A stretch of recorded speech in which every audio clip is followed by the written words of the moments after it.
Je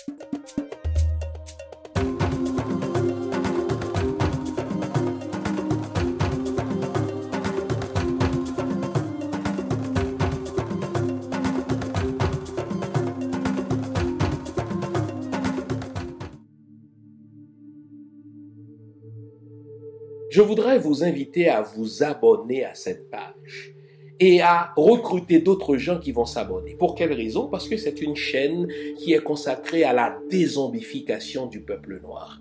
Vous savez, en ma qualité de théologien, d'historien et d'expert en management public, je décide de mettre toute mon énergie et toute l'équipe qui travaille avec moi décide aussi de mettre toute son énergie à la dézombification du peuple noir.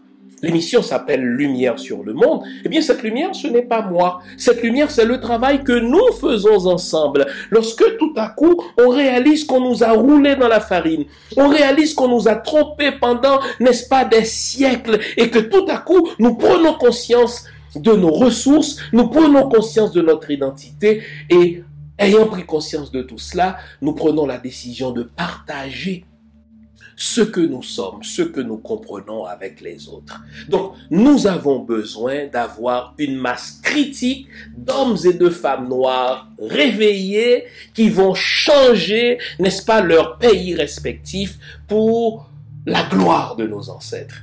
Nos ancêtres méritent cela. Ils se sont sacrifiés pour nous et c'est à nous aujourd'hui de prendre le relais. Comment on le fait? On le fait en se dézombifiant et en dézombifiant les autres. Je vous invite donc à liker ce qui se fait sur cette chaîne, à le sharer, à le partager avec les autres, à vous abonner et si vous l'avez fait déjà, à recruter d'autres qui vont s'abonner. On est ensemble, on garde le moral car tant que va le moral, tout va.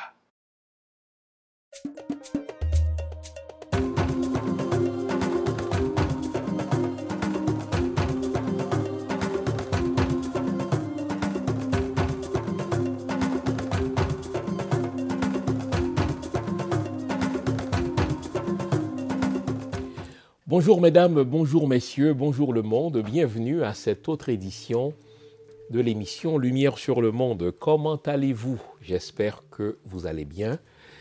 J'espère que votre semaine n'était pas mal non plus dans les circonstances. J'espère aussi que vous allez nous consacrer la prochaine heure à l'analyse de l'actualité sociopolitique haïtienne.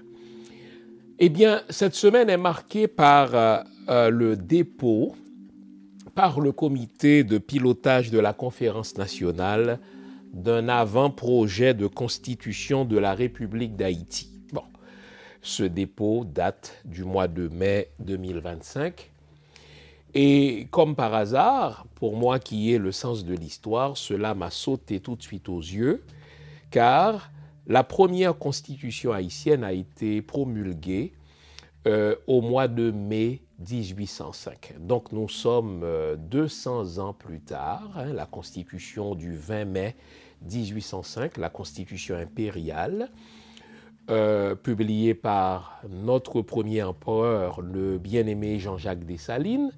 Eh bien, celle-là fut publiée en mai 1805. Or, voilà que 200 ans plus tard, mai 2025, eh bien, le comité de pilotage de la conférence nationale a remis, donc a déposé auprès du Conseil présidentiel de transition un avant-projet de constitution de la République d'Haïti. Alors, cela va sans dire, une étude comparative s'impose entre la constitution impériale et l'avant-projet de constitution de la République d'Haïti. Donc, constitution impériale de mai 1805, avant-projet de constitution de la République d'Haïti de mai 2025. Et tout de suite, vous réaliserez que nous avons reculé.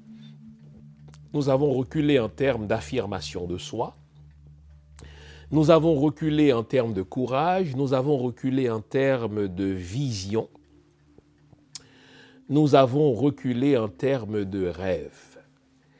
Évidemment, le temps sera court pour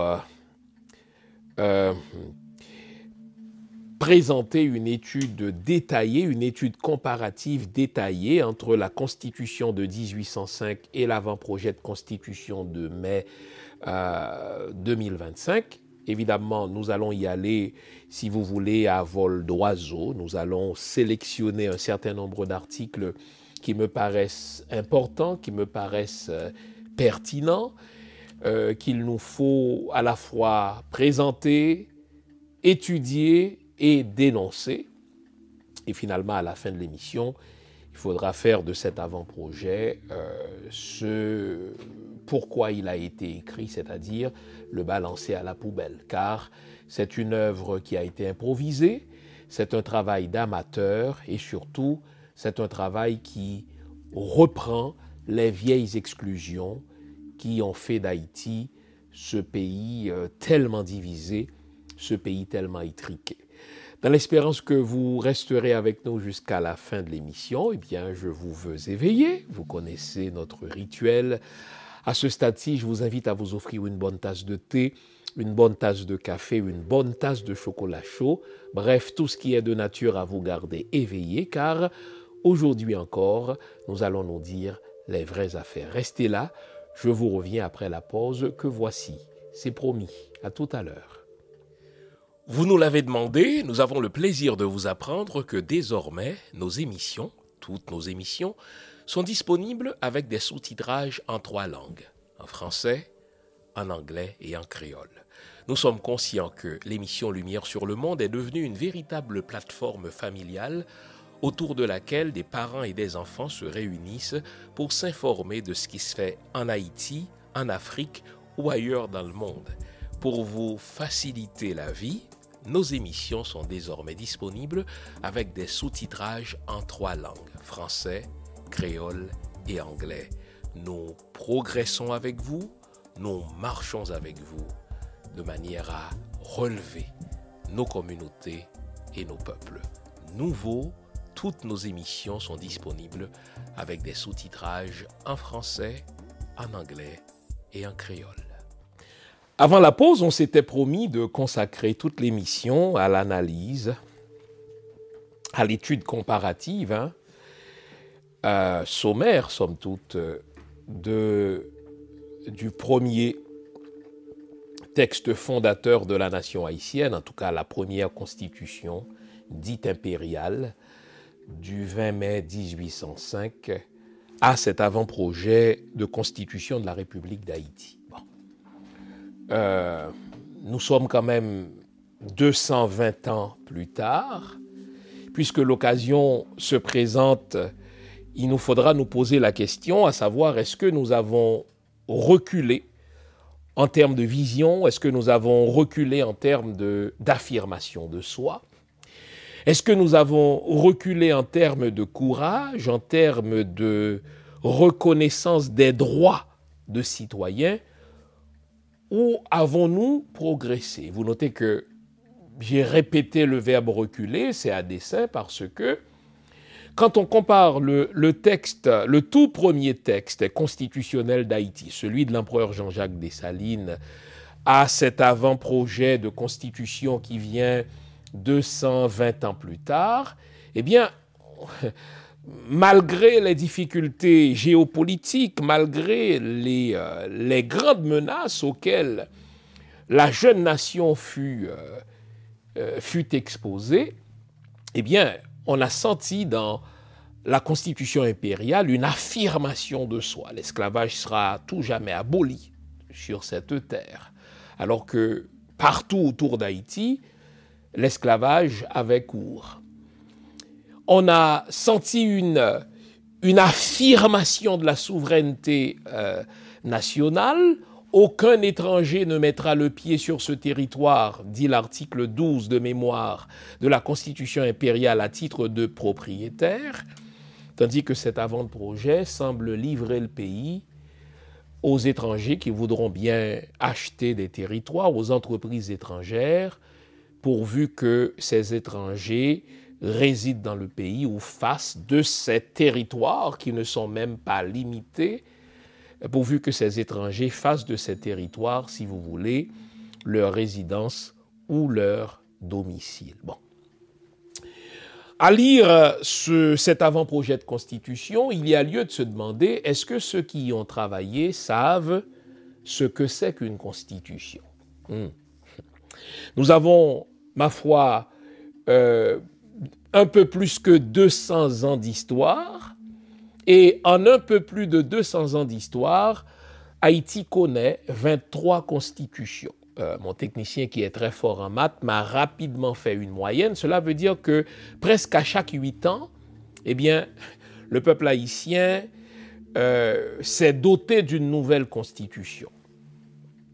Cela traduit une instabilité politique, c'est le cas de le dire. Hein. Le fait par nous de changer de constitution presque à chaque 8 ans, hein, c'est-à-dire si nous avons 23 constitutions en un peu plus de 200 ans d'histoire, la moyenne est d'une constitution à chaque 8 ans.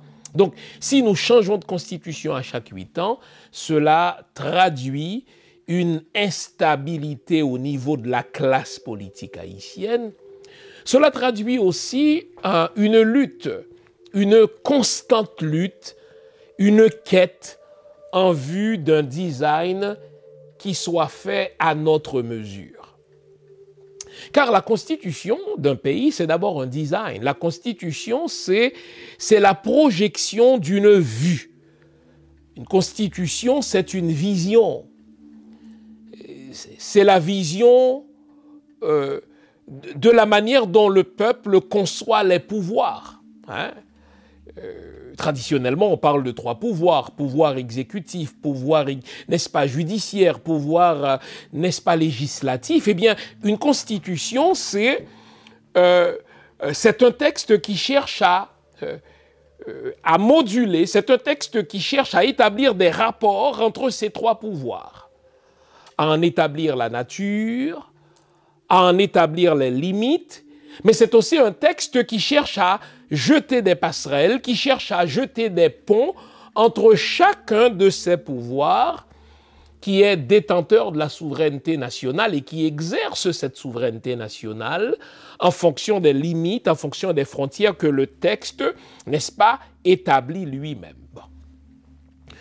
Une constitution, ce n'est pas seulement la vision de l'État, ce n'est pas seulement la vision d'un pays, ce n'est pas seulement la vision d'une nation. Je viens de le dire, une constitution, c'est un texte qui cherche à structurer les divers pouvoirs de l'État, à les coordonner, à établir les limites qui existent entre eux. Mais une constitution, c'est aussi un texte qui établit les limites des pouvoirs de l'État par rapport aux citoyens.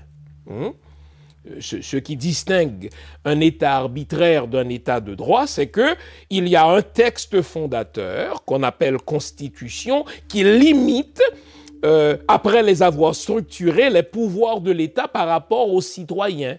C'est un texte qui indique les droits des citoyens vis-à-vis de l'État, ses devoirs vis-à-vis de l'État, mais c'est aussi un texte, n'est-ce pas, qui dit, mais voici les limites des pouvoirs de l'État par rapport aux citoyens et qui montre aux citoyens comment faire valoir ses droits vis-à-vis de l'État qui n'est pas arbitraire puisqu'il y a un texte constitutionnel. Une constitution, c'est aussi un texte qui projette une vision sur le mode de vie de la population. Voici ce qu'on veut, voici ce qu'on souhaite, voici le rêve qu'on nourrit en tant que nation, voici ce qu'on veut projeter, qu'on veut réaliser à moyen, à court et à long terme. Et tout ceci est présenté de manière telle que s'il faut réformer, s'il faut changer ce texte, eh bien, la difficulté est si grande qu'il est alors plus facile de changer une loi, qu'il est alors plus facile de changer un décret que de changer la Constitution elle-même. Quand vous suivez un cours de droit constitutionnel, eh bien, l'un des premiers principes que vous apprenez, c'est que une constitution est constitution et se distingue par rapport à une autre loi, justement parce que c'est plus difficile de la changer qu'un autre texte législatif. Non seulement la Constitution se trouve au haut, si vous voulez, de l'échelle normative. La Constitution se trouve, n'est-ce pas, au sommet de la pyramide législative, de la pyramide normative, mais elle est Constitution parce qu'elle est difficilement réformable, parce qu'elle est difficilement modifiable. Or, malheureusement, si nous avons connu 23 constitutions en un peu plus que 200 ans, c'est parce que personne ne respecte la nature même d'une constitution, en ce qu'il est beaucoup plus facile de changer une loi, beaucoup plus facile de changer un décret que de modifier une constitution. Or, nous voilà revenus au même exercice pour la 24e fois, puisque jusque-là, nous avons connu 23 constitutions. Bon. En sorte que l'exercice est redondant, l'exercice est un petit peu affligeant. On se pose la question, est-ce que le problème c'est un problème de constitution ou bien est-ce que le problème c'est un problème d'homme? Est-ce que le problème est un problème de constitution ou bien est-ce qu'il est un problème d'éducation? Car les spécialistes de la chose nous disent que cette constitution de 87, cette dernière que l'on veut modifier, que l'on veut changer, c'est l'un des plus beaux textes législatifs de l'histoire. En sorte que ce n'est pas tant un problème de texte qu'un problème d'homme. Ce n'est pas tant un problème normatif qu'un problème législatif, qu'un problème de nature humaine. Est-ce que nous sommes disposés à obéir à la loi mère une fois que nous avons adopté cette loi mère? Bon. On n'a pas suffisamment engagé le débat qui consiste à savoir: est-ce qu'il nous faut une autre constitution, une nouvelle constitution, dis-je? Ou bien est-ce qu'il nous faut tout simplement réformer, c'est-à-dire remanier, retoucher, opérer les ajustements nécessaires à ce texte fondateur de 87, à l'adoption duquel le peuple haïtien s'est donné corps et âme? J'étais jeune adolescent, j'étais pas tout à fait encore un adulte, mais je me souviens encore de l'enthousiasme. Je me souviens encore du zèle dont le peuple haïtien a fait montre quand il lui fallait voter ce texte, n'est-ce pas, fondateur de la Constitution de 87. Le peuple haïtien fut de blanc vêtu et sortait pour voter massivement cette Constitution de 87. On voit là que quelques années plus tard, sans même nous assurer de l'avoir véritablement suivi, sans nous assurer de l'avoir vraiment, véritablement adopté, nous voilà contraints de refaire l'exercice avec un avant-projet de constitution, comme si le problème était un problème de constitution.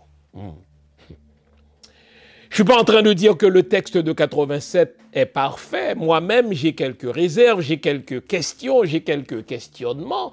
Mais de là à envisager une toute nouvelle constitution, après que nous en avons pondu 23, je me pose la question à savoir, est-ce que nous savons suffisamment ce que c'est qu'une constitution? Est-ce que surtout nous déployons l'effort nécessaire à obéir à la loi après que nous l'avons adoptée?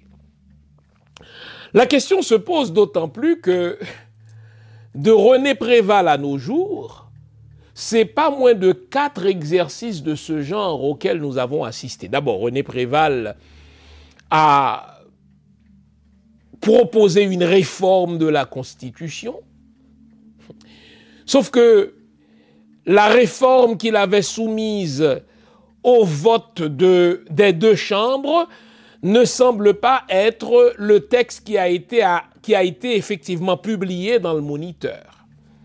S'il faut en croire les propos publics de l'un des membres du Sénat ou de la Chambre des députés, Steven Benoît, qui faisait partie de cette commission qui travaillait sur la réforme de la Constitution, eh bien, Steven Benoît a déclaré sur des ondes publiques, plusieurs fois plutôt qu'une que le texte qui a été publié dans le Moniteur n'est pas celui qui a été adopté par les deux chambres.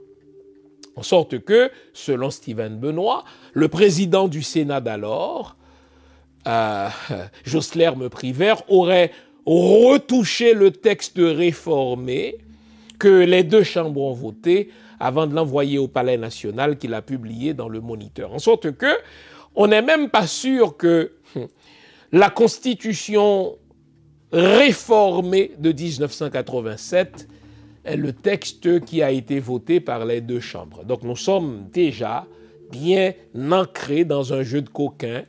Nous sommes déjà bien ancrés dans un jeu de dupes, en sorte que le texte qui est voté par la Chambre basse n'est peut-être pas celui qui est voté par la Chambre haute, le Sénat, et le texte qui est adopté par les deux chambres n'est peut-être même pas celui qui a été envoyé au Palais national, lequel a été publié dans le journal officiel de l'État haïtien, c'est-à-dire le Moniteur. Bon. Puisque les propos de Steven Benoît n'ont jamais été démentis par ceux-là même qui ont travaillé dans cette commission, qui a travaillé sur la réforme de la Constitution, il y a lieu de considérer ce qu'il dit comme vrai jusqu'à ce que quelqu'un d'autre prouve le contraire. Bon. Sauf que depuis René Préval, on a vu une commission présidentielle de Jovenel Moïse travailler sur une nouvelle constitution. Le président Jovenel ayant été assassiné, on a vu son successeur, Ariel Henry, nommer une autre commission pour travailler sur un autre texte constitutionnel. Vous en comptez déjà deux. Après Ariel Henry, eh bien, le CPT nomme un autre comité, une autre commission qui doit travailler sur un autre texte, un avant-projet constitutionnel. Qu'est-ce que ça vous révèle? Cela vous révèle une absence totale de ce qu'on appelle la continuité de l'État. Nouveau, bonne nouvelle, toutes les émissions Lumière sur le Monde se trouvent désormais en mode podcast. Cela veut dire que vous pouvez continuer à vaquer à vos occupations tandis que vous nous écoutez. Où que vous soyez, dans votre voiture, à l'épicerie, au travail, en faisant vos courses ou à la maison. Toutes les émissions Lumière sur le Monde en français et en créole sont en mode podcast. Vous les trouverez sur Apple Podcast, Spotify, Podcast Index, Google Podcast, Amazon Music, Stitcher et les autres. Nous sommes partout en mode podcast. Il n'en tient qu'à vous. Nouveau, bonne nouvelle, Lumière sur le Monde est en podcast.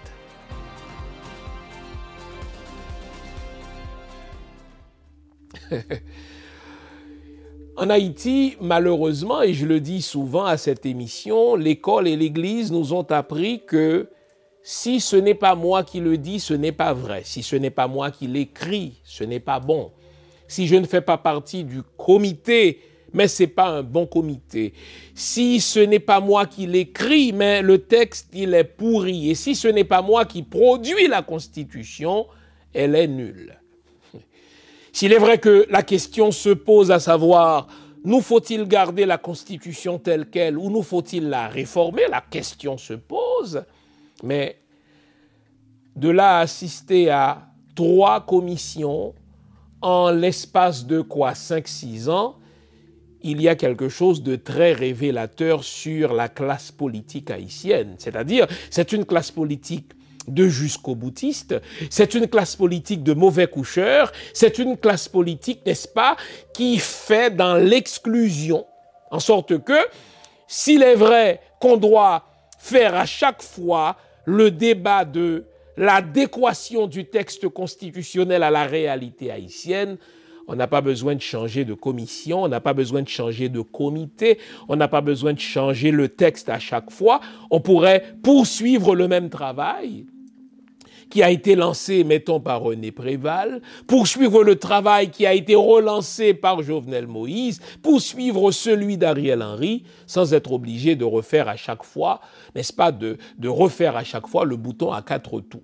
Et en disant cela, j'allais justement omettre le travail de de ce député de Pétionville qui avait, Thierry Tardieu pour ne pas le nommer, qui avait mis sur pied une commission de réforme constitutionnelle et qu'il avait déposée, je crois, auprès des autorités de l'État. Donc, en 5 ou 6 ans, nous voilà avec 4 commissions, 4 comités, commission présidentielle, commission de réforme, n'est-ce pas, constitutionnelle, comité de pilotage, et à chaque fois, on nous pond, on nous produit un nouveau texte, comme s'il fallait refaire à chaque fois, n'est-ce pas, le bouton à 4 trous. Bon. Sauf que, puisque nous avons déjà produit 23 constitutions, un minimum serait que ce comité de pilotage réexamine les 23 constitutions que nous avons déjà produites, les 23 constitutions qui nous ont déjà guidés, pour voir ce qui a marché, ce qui convient dans chacune de ces constitutions-là, un minimum qu'on attendait de ce comité de pilotage serait qu'il reprenne le travail de l'histoire, que ce comité de pilotage, n'est-ce pas, relise, étudie les 23 constitutions qui nous ont guidés jusque-là, que ce comité de pilotage fasse ce que les Allemands appellent justement la Wirkungsgeschichte, le travail de l'histoire, et ne retenir que ce qui nous convient aujourd'hui. Or, j'ai l'impression que même la première constitution haïtienne, notre premier texte fondateur du 23 mai 1805, n'a pas été prise en considération par ce comité de pilotage. Or, la constitution dessalinienne a beaucoup à nous apprendre en termes d'affirmation de soi, a beaucoup à nous apprendre en termes de l'identité haïtienne, a beaucoup à nous apprendre en termes de sauvegarde de la souveraineté nationale. J'en veux pour preuve, n'est-ce pas, l'article 9 de la Constitution impériale. Nul n'est digne d'être haïtien s'il n'est bon père, donc l'importance de la famille, s'il n'est bon fils, encore une fois, l'unité de la cellule originaire, l'unité de la cellule familiale, s'il n'est bon époux, et surtout s'il n'est bon soldat. Déjà à l'article 5, eh bien, le père fondateur de la nation, le bien-aimé empereur Jean-Jacques Dessalines, disait, écoutez, la nation haïtienne repose sur des liens familiaux solides, mais sur ce réflexe de soldat. Et l'une des phrases phares de l'empereur, c'était que, au premier coup de canon, la nation est debout. Parce que Haïti a toujours été menacé par les grandes puissances, Haïti a toujours été menacé par des puissances ennemies, Haïti a toujours été menacé par des puissances qui convoitent ses ressources, qui convoitent son territoire, qui convoitent, n'est-ce pas, ses océans. Et notre empereur bien-aimé voulait que chaque Haïtien soit un soldat. Et si ce travail de Wirkungsgeschichte, ce travail de reprise de l'histoire était fait, eh bien, l'un des articles qu'on trouverait dans cet avant-projet de la Constitution de la République d'Haïti serait que, eh bien, le service militaire est obligatoire pour tous. Nous savons que les policiers sont en nombre insuffisant.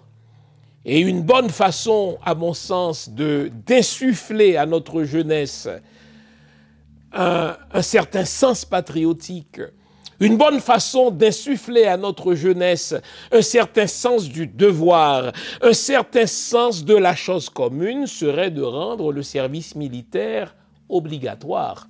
Or, on ne trouve rien de tel dans cet avant-projet. En sorte que je me suis posé la question, tout en y répondant d'ailleurs, avons-nous progressé ou avons-nous reculé en termes d'affirmation de soi? Avons-nous reculé en termes d'audace? Avons-nous reculé en termes de courage? Eh bien, poser la question, c'est y répondre. On n'a qu'à lire, n'est-ce pas, cet avant-projet. Bon. Évidemment, il faut faire l'exercice. C'est un exercice régulier, nous poser la question, à savoir, est-ce que le texte fondateur mérite d'être retouché? Est-ce qu'il mérite d'être remanié? On a le droit de se poser la question. Et chacun a le droit d'y apporter la réponse qui lui plaît. Quant à moi, poser la question de la réforme du texte constitutionnel de 87 n'est pas un exercice vain, n'est pas un exercice rhétorique, c'est un nécessaire exercice. Mais de là à refaire tout le travail, sans tenir compte justement du travail de l'histoire, pour répéter les Allemands, je pense qu'il y a là, si vous voulez, une œuvre digne d'une commission qui a lésiné sur l'effort à fournir. Bon, l'une de mes premières déceptions se trouve dans l'article 3 de l'avant-projet de la Constitution. C'est là où l'on parle de l'emblème de la nation haïtienne, c'est-à-dire du drapeau qui répond à la description suivante. 2 bandes d'étoffe d'égale dimension, l'une bleue en haut, l'autre rouge en bas, placées horizontalement. Le drapeau haïtien, selon le vœu du père de la nation, Jean-Jacques Dessalines, le drapeau haïtien est rouge et noir. Et si l'on avait le sens de l'histoire, et l'occasion était belle pour retrouver ce sens de l'histoire, puisque la première constitution haïtienne a été publiée le 20 mai 1805, voilà que le dépôt de cet avant-projet est fait en mai 2025.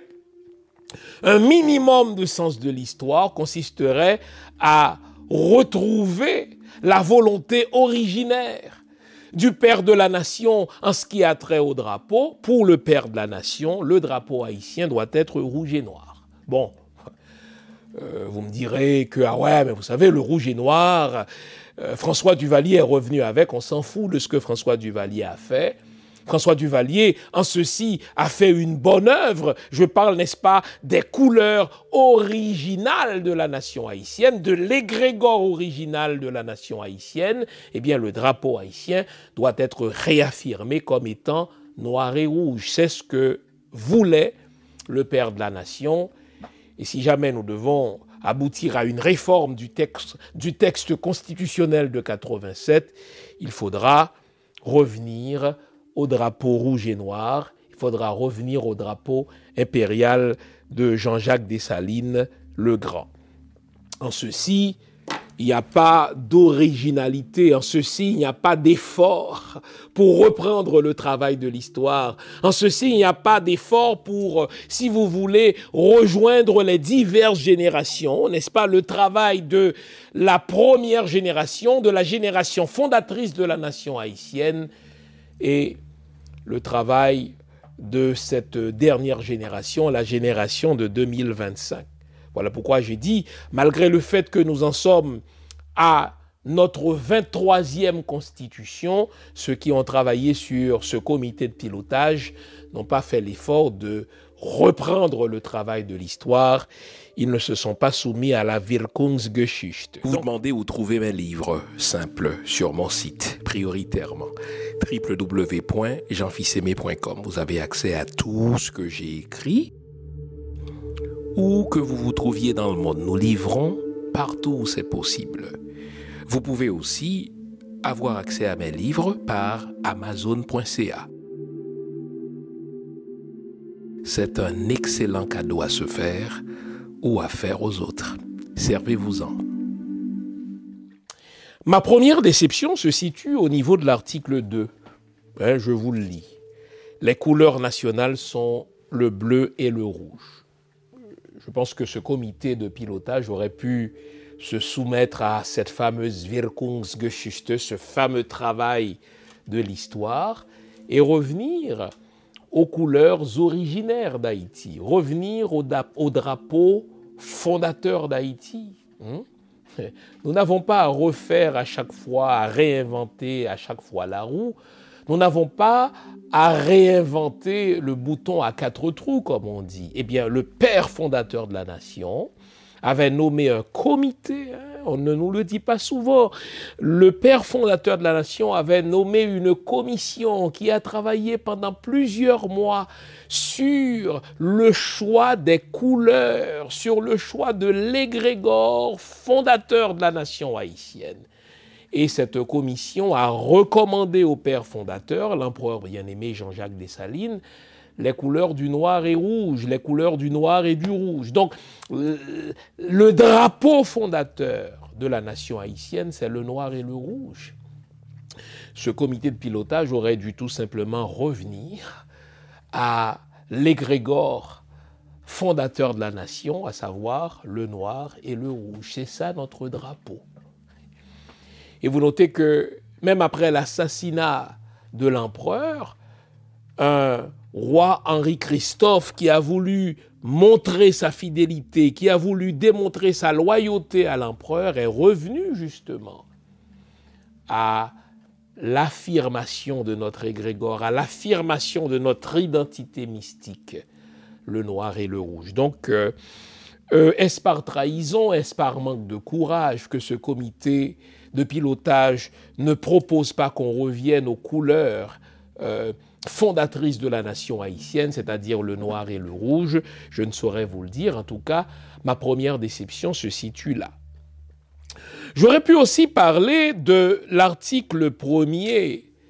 Dans l'article 1er, le comité de pilotage nous dit qu'Haïti est une république indivisible, souveraine, indépendante, libre, démocratique et solidaire. Il serait peut-être pas superflu de réaffirmer, si vous voulez, l'étendue du territoire haïtien. Réaffirmer que l'île de la Tortue, réaffirmer que telle autre zone fait partie intégrante du territoire haïtien, cela est d'autant plus nécessaire que nous n'ignorons pas la volonté, entre autres, des Nations Unies, enfin des États-Unis, de grignoter sur ces 27 000 km². Donc ce serait une bonne chose que le comité de pilotage réaffirme que le territoire haïtien s'étend sur 27 000 km². En tout cas, ma première grande déception se situe au niveau de l'égrégore national, au niveau de l'emblème national, le drapeau, qui n'est pas le bleu et le rouge, mais plutôt le noir et le rouge, selon le vœu du père fondateur de la nation haïtienne. Une autre déception, celle-là aussi grande que la première, c'est l'article 11-2, qui nous dit que l'article 11 possède la nationalité haïtienne d'origine, tout individu né d'un père haïtien ou d'une mère haïtienne, qui eux-mêmes sont nés haïtiens et n'avaient jamais renoncé à leur nationalité au moment de la naissance. Mais qu'est-ce que cet article vient chercher là? Et vous savez tout le débat autour de cette fameuse renonciation à la nationalité haïtienne. Et quand on détient une autre citoyenneté, est-ce que cela veut dire automatiquement qu'on a renoncé à la nationalité haïtienne? Non, s'il faut en croire l'article 11-2, mais le fait que l'article 11 nous dit que possède la nationalité haïtienne d'origine, tout individu né d'un père haïtien ou d'une mère haïtienne qui eux-mêmes sont nés haïtiens et qui n'ont jamais renoncé à leur nationalité au moment de leur naissance. Si on remontait à une génération avant, eh bien, si le père ou la mère a dû ou ont dû renoncer à la nationalité haïtienne pour adopter une autre citoyenneté, est-ce que ça veut dire que le descendant, 2 générations plus tard, n'est pas haïtien? Voyez-vous, cela semble nourrir cette tendance de la classe politique haïtienne à l'exclusion. Non. Tout enfant né d'un père ou d'une mère haïtienne est haïtien, point. On n'avait pas besoin de dire d'un père qui n'a jamais renoncé à la nationalité haïtienne. Tout ceci, et je dis, n'est-ce pas, nourrit des divisions, nourrit des exclusions au sein de la communauté haïtienne. Bon. Je vous ai dit qu'on a reculé en termes de courage.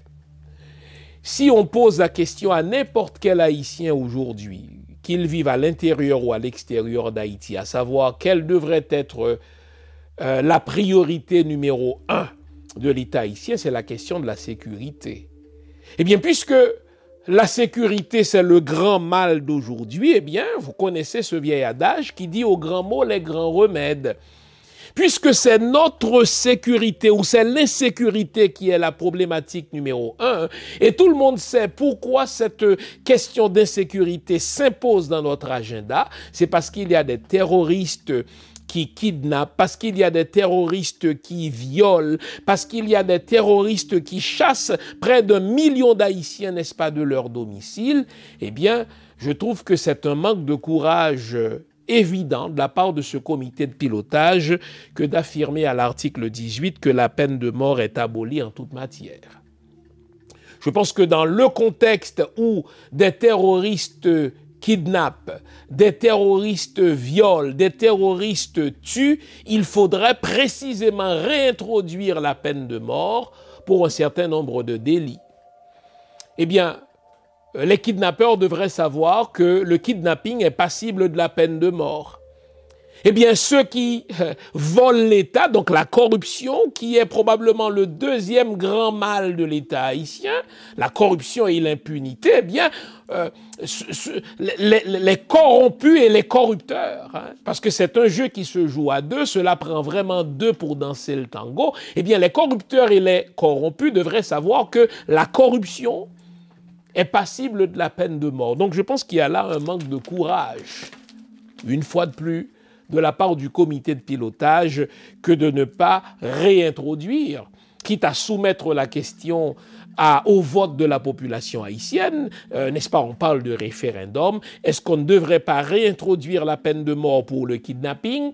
Est-ce qu'on ne devrait pas réintroduire la peine de mort pour la corruption? Est-ce qu'on ne devrait pas réintroduire la peine de mort pour le viol?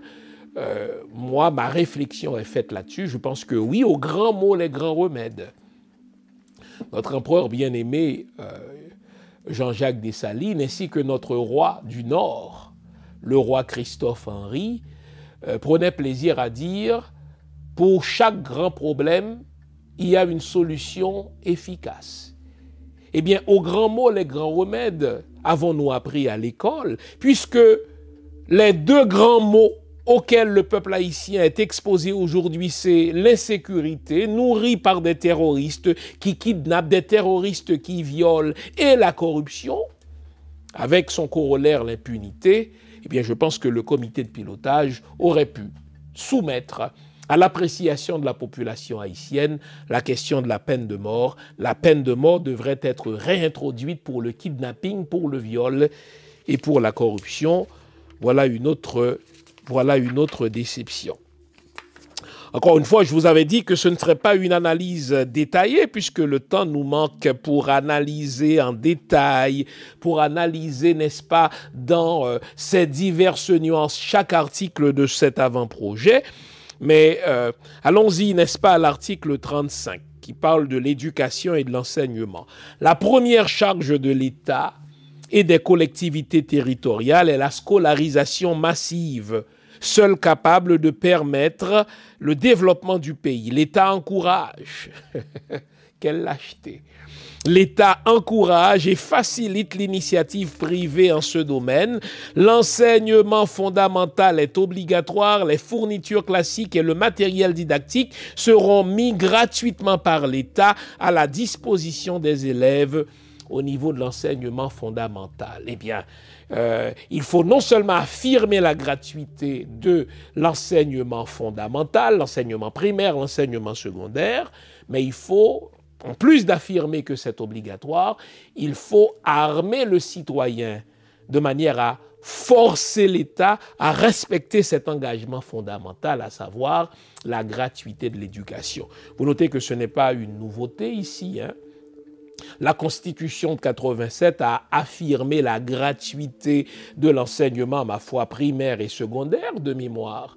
Mais depuis le temps où on l'affirme depuis 87, est-ce que l'État a levé le petit doigt pour rendre effectivement l'éducation gratuite pour les enfants du primaire et du secondaire? Pas du tout. Malgré le fait que l'État prélève une taxe sur chaque dollar qu'on envoie vers Haïti depuis l'étranger, mais aucun ministre de l'Éducation, pas plus qu'Antoine Augustin, le dernier ministre en date, ne rend compte de la manière dont ce Fonds national pour l'éducation est prélevé, ni de la manière dont il est utilisé. En tout cas, on voit des étudiants, des élèves du primaire s'asseoir par terre dans le noir dans une école au Cap-Haïtien. Autant dire que malgré l'article qui semble faire obligation à l'État haïtien de rendre l'éducation primaire et secondaire gratuite, l'État non seulement ne s'occupe pas de cette mission fondamentale qu'est l'éducation, mais l'État détourne des fonds qui sont prévus à cet effet sans rendre des comptes. Vous l'aurez remarqué, on a changé notre site web. Sur le site web, vous trouverez plusieurs onglets. L'onglet Accueil vous souhaite la bienvenue et tout de suite après, vous tombez sur l'onglet Biographie. Alors là, vous avez une idée des études que j'ai faites. Ensuite, vous avez l'onglet Boutique. Dans l'onglet Boutique, vous trouverez mes livres. Jusqu'à présent, j'en ai écrit 14. Toujours dans la boutique, vous aurez aussi accès au type de formation que j'offre, soit à des individus ou à des entreprises.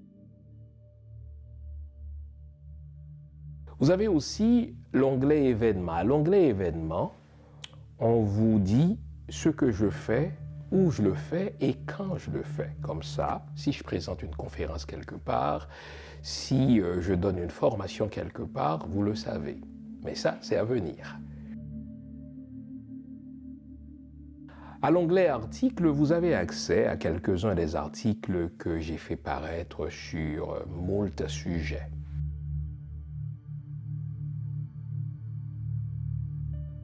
Vous trouverez aussi mes audios. Au fait, les audios, ce sont les anciennes émissions que j'ai présentées à la radio CPAM et que vous avez appréciées.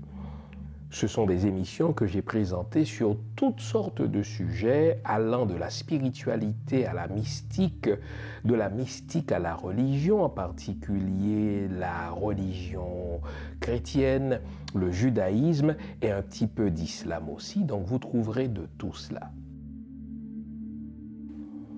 Et enfin, à l'onglet émissions, vous avez accès aux diverses chroniques ou aux divers liens par lesquels je présente des chroniques, que ce soit à la radio, à la télé ou sur les médias sociaux. Enfin, vous avez l'onglet Contact qui vous permet de me contacter soit par email ou par les médias sociaux. Le nouveau site de Jean Fils-Aimé, c'est le vôtre. Servez-vous-en.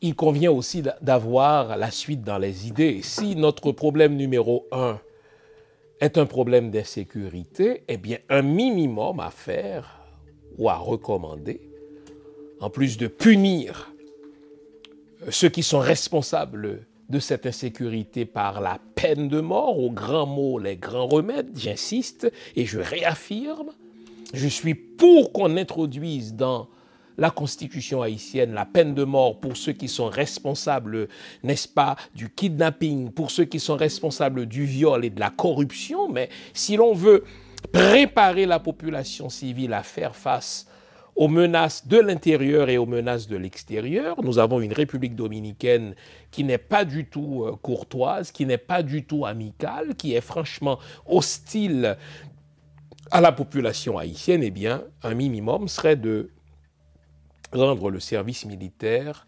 obligatoire pour les 16-25 ans.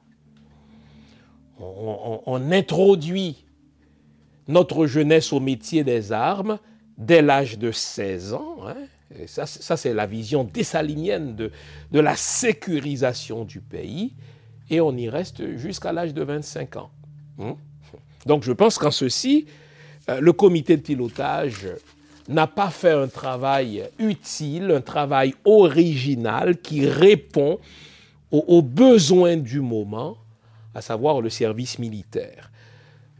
Dans l'un de mes livres, j'ai montré que pas moins de 10 pays dans le monde aujourd'hui, hein, y compris Israël, qui détient probablement l'une des armées les plus respectables dans le monde. Eh bien, Israël, précisément parce qu'il est entouré de nations inamicales par sa faute, remarquez, hein, n'est-ce pas, rend le service militaire obligatoire, en sorte que au premier coup de canon, au premier missile, à la première roquette,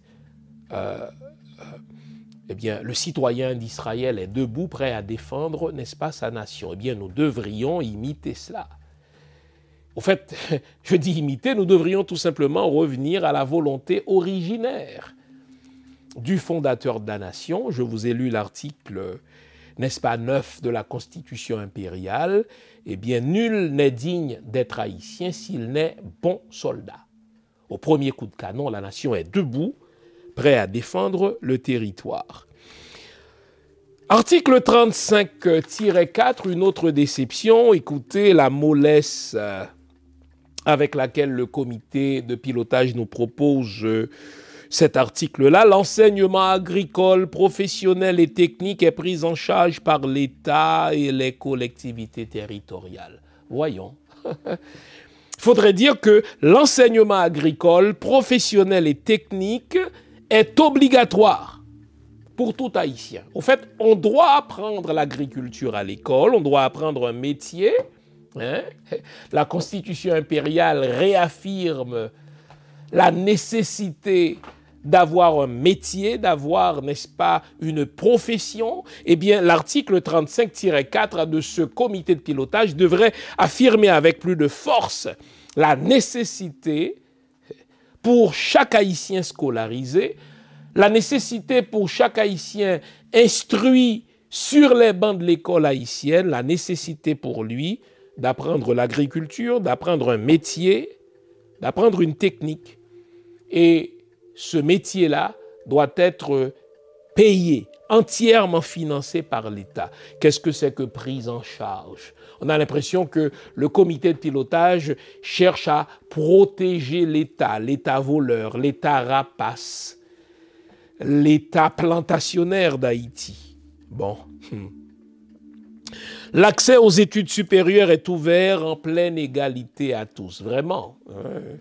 Ceux qui sont les spécialistes du droit constitutionnel ont fait le distinguo entre l'égalité formelle et l'égalité réelle. Hein?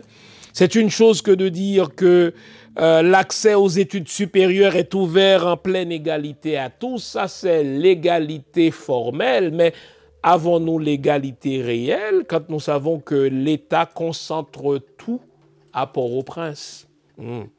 Donc, il y a là une lâcheté, il y a là un manque d'audace, il y a là un manque de courage dans ce que ce comité de pilotage nous a proposé. Mais ma plus grande déception, les amis, et c'est pour cela qu'il faut déchirer ce travail, ma plus grande déception se trouve à la section H de cet avant-projet de constitution qui parle de la propriété. Je vous lis l'article 39.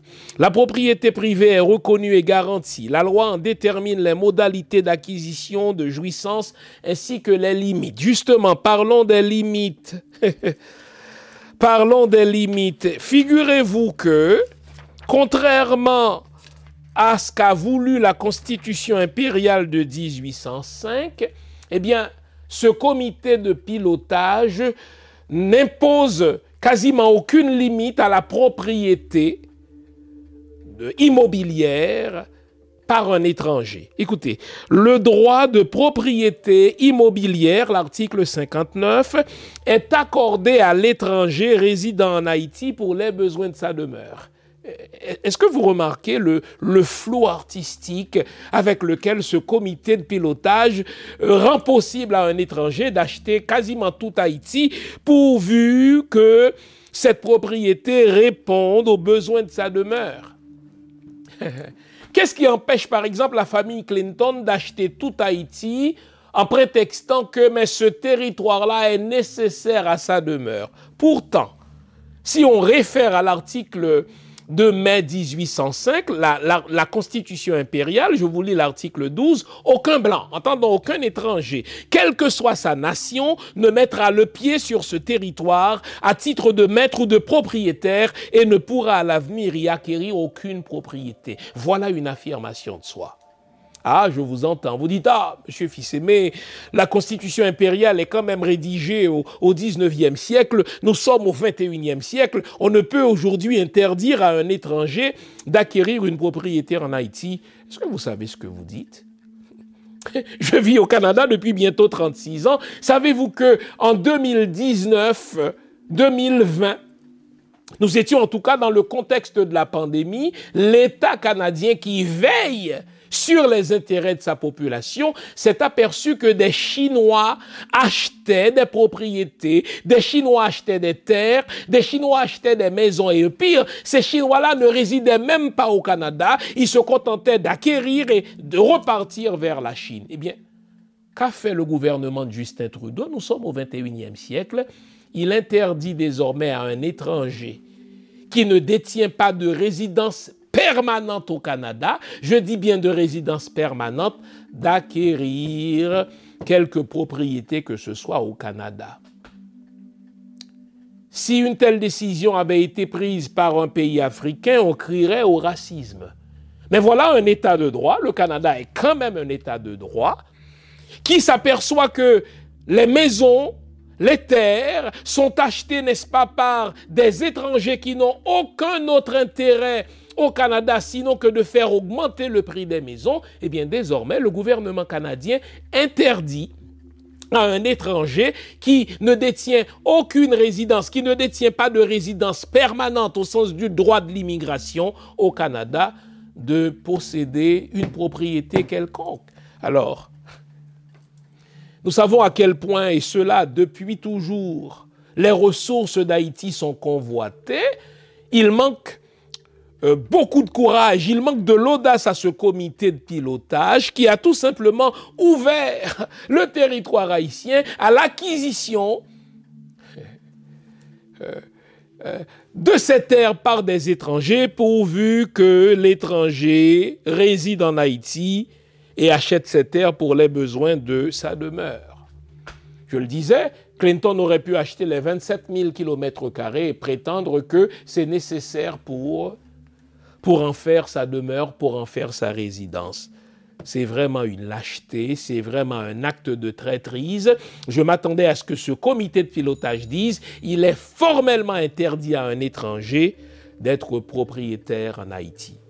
Le bien-aimé empereur l'avait dit en son article 12. « Aucun blanc, quelle que soit sa nation, ne mettra le pied sur ce territoire à titre de maître ou de propriétaire et ne pourra à l'avenir y acquérir aucune propriété. » Mais pire, les amis, je vous parle de mes déceptions. Article 59-1. Cependant, l'étranger résidant en Haïti ne peut être propriétaire de plus d'une maison d'habitation dans un arrondissement. Oui, mais mon Dieu, je n'ai qu'à acheter tout un arrondissement et y construire une seule maison pour respecter la lettre de cet article. Il ne peut en aucun cas se livrer au trafic de location d'immeubles. Oui, il n'a pas besoin de les louer. Il achète tout et puis il construit une maison sur plusieurs milliers d'hectares de terre en disant « Écoutez, c'est nécessaire pour ma résidence. » Toutefois, écoutez la traîtrise, les amis, toutefois, les sociétés étrangères de promotion immobilière bénéficient d'un statut spécial réglé par la loi. Vous vous souvenez que je vous avais dit que l'insécurité à laquelle la population haïtienne fait face n'est qu'un outil. Le véritable mobile de l'insécurité, c'est la gentrification. Vous avez des consortiums de tourisme de luxe qui convoitent, n'est-ce pas, notre Haïti chéri, parce qu'en Haïti, les pauvres habitent au bord de la mer, et dans les pays développés, les pauvres ne peuvent pas se permettre le luxe d'habiter au bord de la mer. Et si vous regardez bien, n'est-ce pas, eh bien, les terroristes qui s'appellent Vivre Ensemble en Haïti, n'est-ce pas, ne terrorisent pas l'État. Les terroristes, n'est-ce pas, ne s'attaquent pas aux symboles de l'État, ils s'attaquent surtout, n'est-ce pas, à la population. Ils font fuir cette population. Et je vous ai dit, bientôt, l'État va dire, écoutez, on va déclarer ces zones qui ont été abandonnées par la population haïtienne, on va les déclarer zones d'utilité publique, on va accorder, n'est-ce pas, quelques miettes aux anciens propriétaires et on va permettre à des étrangers, des sociétés étrangères de promotion immobilière d'y construire des hôtels de luxe, d'y construire des manoirs, créer des emplois pour ces pauvres Haïtiens qui n'en peuvent plus de vivre au chômage. Dites-moi, ne sentez-vous pas là qu'il y a un travail commandé? Tandis que le comité de pilotage vient de nous dire que le droit de propriété immobilière est accordé à l'étranger, eh bien, ce même comité de pilotage réserve une place particulière aux sociétés étrangères de promotion immobilière qui bénéficient d'un statut spécial réglé par la loi. Posez-vous la question. Pourquoi dans une constitution qui est un texte fondateur, une constitution c'est un texte qui structure et gère les rapports de l'État avec le citoyen et qui structure les rapports entre les divers pouvoirs, ne trouvez-vous pas cela étrange que le comité de pilotage introduise, que le comité de pilotage justement propose un article qui réserve une place particulière aux sociétés étrangères de promotion immobilière qui, elles, ces sociétés-là, bénéficient d'un statut spécial réglé par la loi. Vous êtes sûrement au courant de cette nouvelle, de ces conglomérats qui font dans le tourisme de luxe et qui, après le tremblement de terre, avait proposé au président René Préval d'acheter le centre-ville de Port-au-Prince pour en faire, si vous voulez, un projet pilote de tourisme de luxe.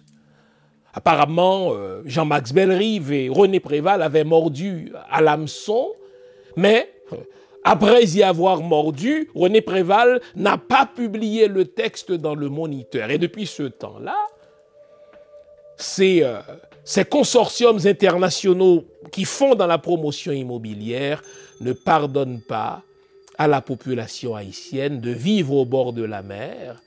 Ces consortiums financent le terrorisme en Haïti pour faire fuir la population haïtienne, de telle sorte que quelque temps plus tard, l'État haïtien puisse revenir pour déclarer ces zones d'utilité publique et vendre ces terres à ces sociétés étrangères de promotion immobilière qui vont créer des hôtels de luxe afin de faire la promotion du tourisme de luxe en Haïti.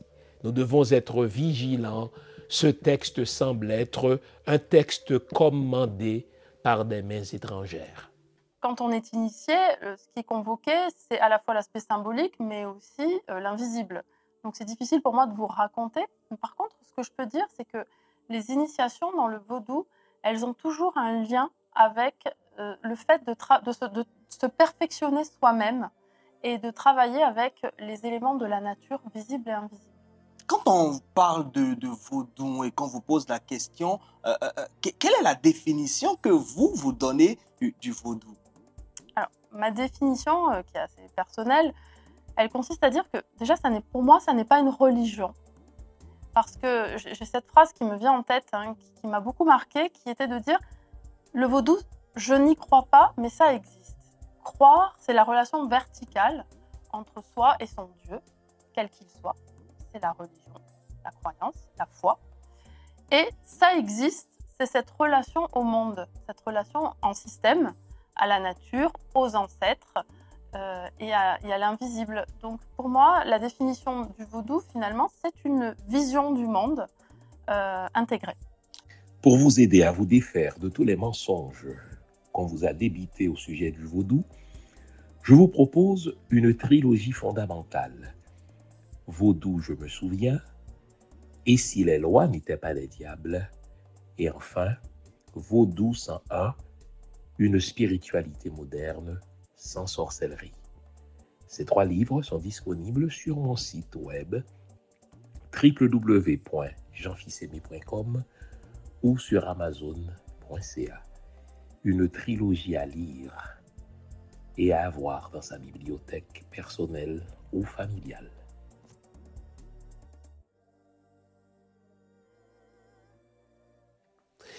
le temps nous file entre les doigts, donc nous devons faire vite. Sautons à la section D.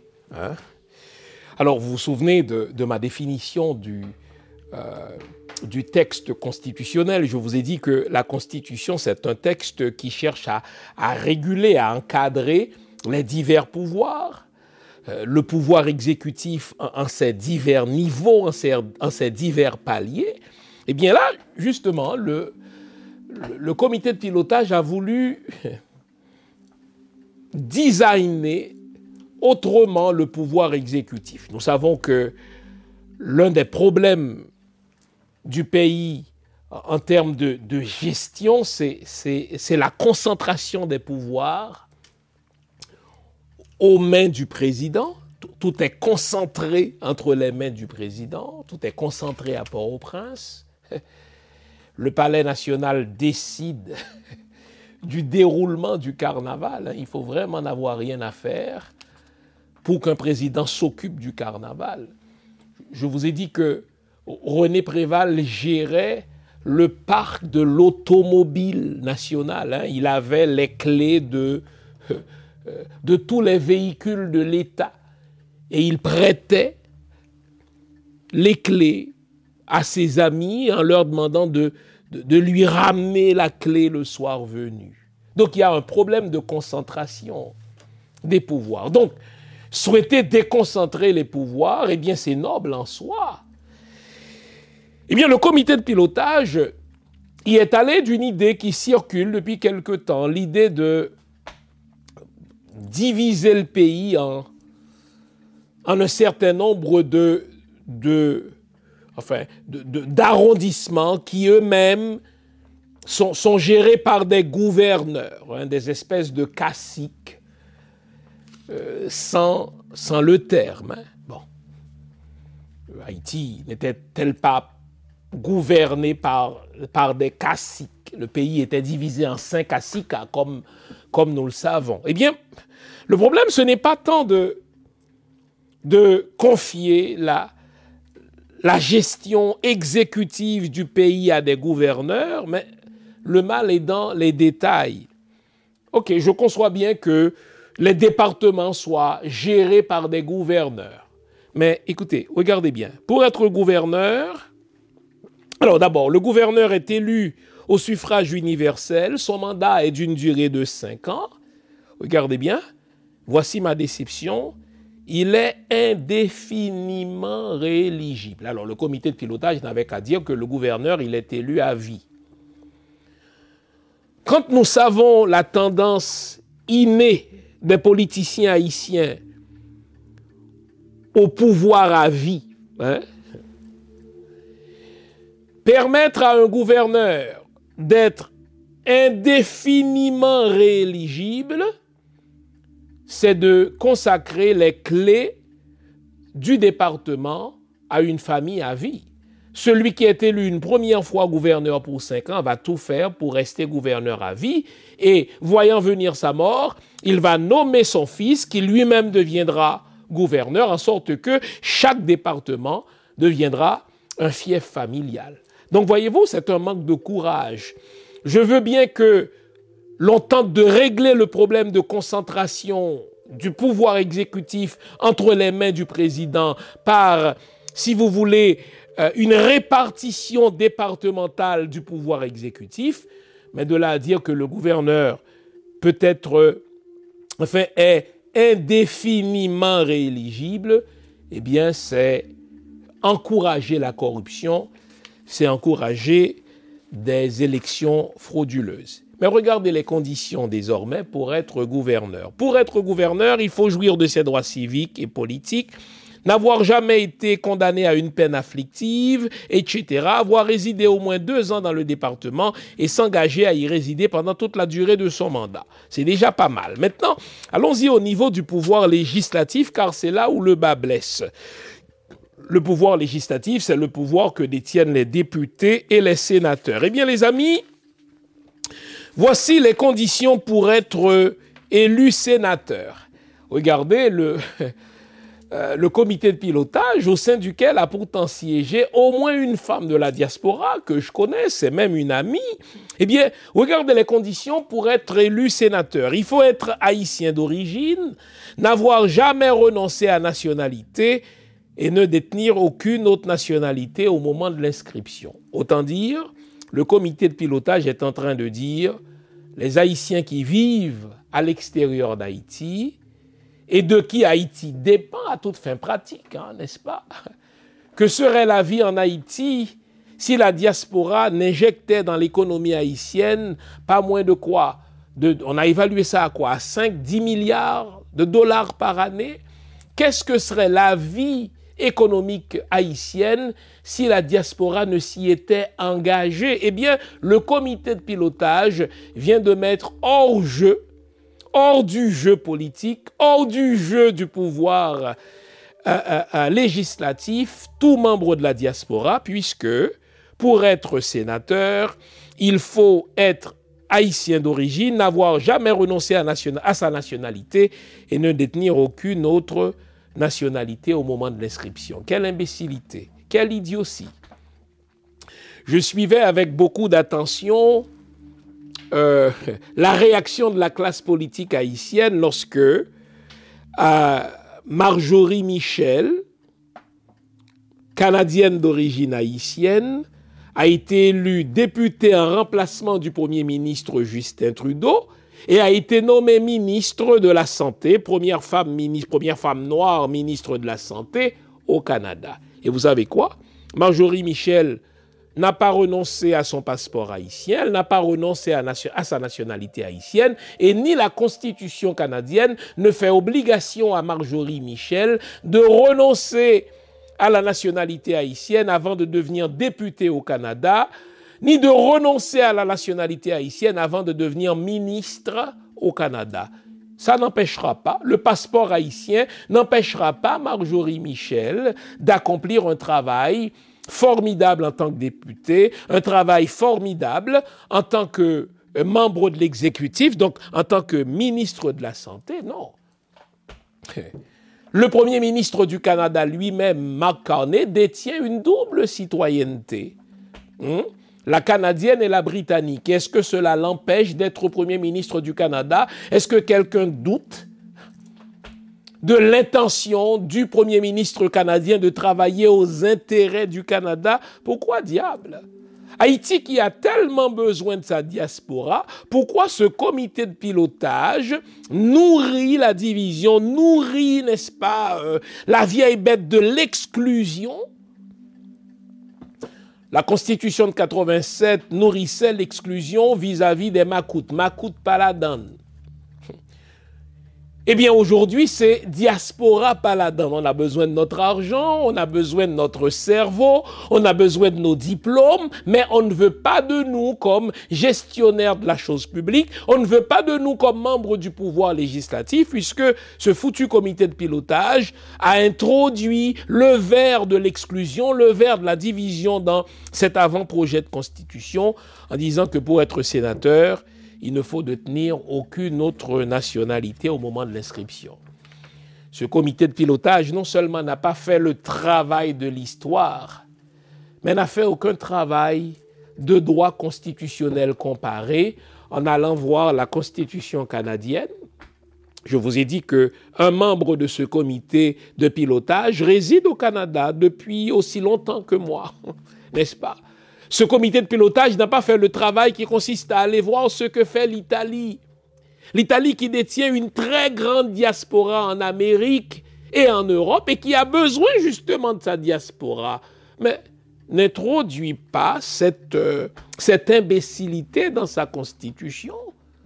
C'est quoi cette affaire qui consiste à dire que vous êtes de la diaspora, vous détenez un passeport américain, vous détenez un passeport brésilien, vous détenez un passeport français ou canadien, on a besoin de votre argent, mais on n'a pas besoin de votre expertise comme sénateur de votre arrondissement. Honte à vous,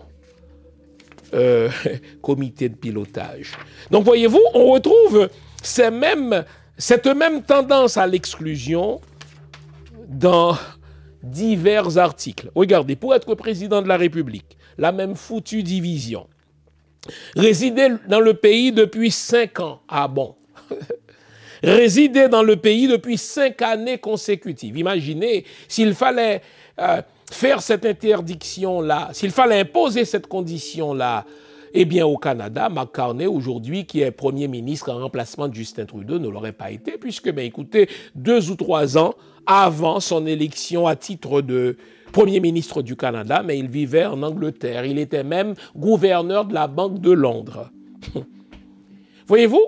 Donc, au moment où Haïti a le plus besoin du cerveau, au moment où Haïti a le plus besoin du sang neuf de ses enfants qui sont partout à travers le monde, la classe politique haïtienne maintient la diaspora en dehors des avenues du pouvoir. C'est comme si on vous dit, envoyez votre argent, on en a besoin pour faire de la corruption, envoyez votre argent, on en a besoin pour le voler, cet argent-là, mais vous n'avez pas votre mot à dire dans la gestion de la chose publique, puisque vous détenez une autre citoyenneté, puisque vous ne vivez pas 5 années consécutives au pays.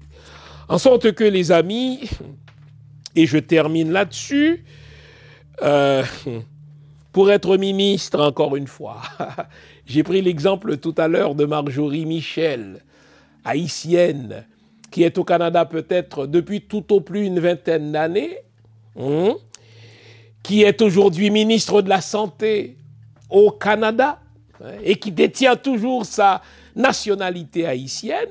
Eh bien, le Canada ne lui demande pas de renoncer à la nationalité haïtienne. Eh bien, imaginez que ce foutu projet, ce foutu avant-projet de constitution nous dit en son article 147 que pour être nommé ministre ou secrétaire d'État, il faut être haïtien et ne détenir aucune autre nationalité. Autant dire, le pays doit être dirigé par les mêmes salopards qui volent, qui sont corrompus, qui arment des terroristes.